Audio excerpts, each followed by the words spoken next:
Paano mag-Gen Z pout? Dahil Gen Z ka at millennial ako, turuan mo ko paano mag-Gen Z pout. Ano, papakit ka ng gano'n.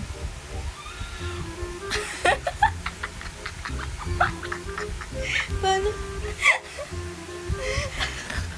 Ano ba yung kailangan ko pang ulitin?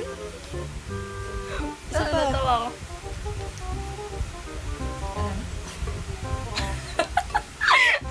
Bakit? Yun. Bakit yung ka yung gumaganon daw? Gumaganon? Ano yun?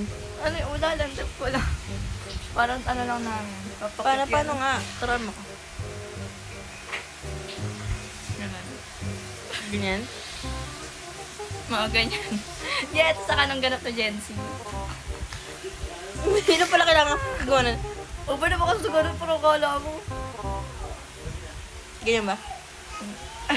Iba daw yun eh. Ay, Iba naman na yung post nung ano.